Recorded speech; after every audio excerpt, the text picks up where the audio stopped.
નમસ્કાર મિત્રો, વ્યાસ પંચાંગ સાથે અમિત વ્યાસના જય મહાદેવ। આજે આપણે જોઈએ આઠમુખી રુદ્રાક્ષ વિશે।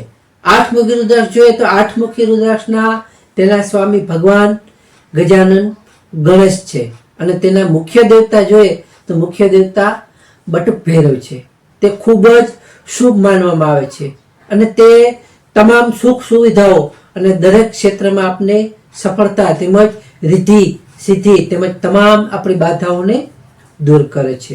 જેમ કે આપણે બીજી સ્ત્રી અથવા પર સ્ત્રી, ગુરુ પત્ની એવા સાથે અનૈતિક સંબંધો બાંધવાનું જો આપણે પાપ કર્યું હોય તો તેવા પાપોમાંથી પણ તે આપણને શુદ્ધ કરીને ઉગારે છે। તેનો નિયંત્રક ગ્રહ રાહુને માનવામાં આવે છે।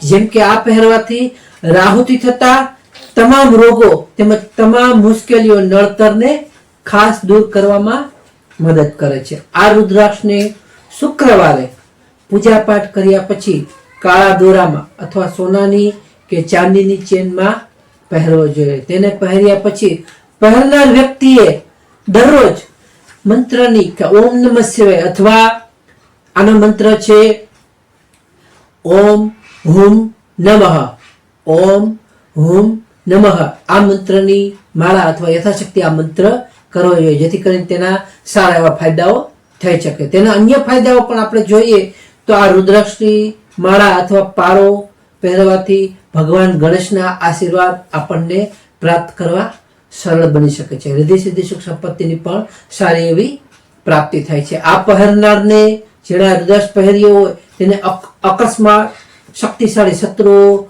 ભૂત, પિચાસ, ડાકીની, શાકીની, મેલી વિદ્યાઓ વગેરેથી રક્ષણ પૂરું પાડે છે આ રુદ્રાક્ષ। આ રુદ્રાક્ષ તે ખાસ કરીને દીર્ઘાયુષ્ય, લોકપ્રિયતા, શિક્ષણ અને સારા સ્વાસ્થ્ય માટે પણ અત્યંત ફાયદાકારક ગણવામાં આવે છે। તો આ હતા આઠમુખી રુદ્રાક્ષ વિશેની માહિતી। નમસ્કાર મિત્રો, આ વિડીયોને લાઈક કરો, શેર કરો અને સબસ્ક્રાઈબ કરો।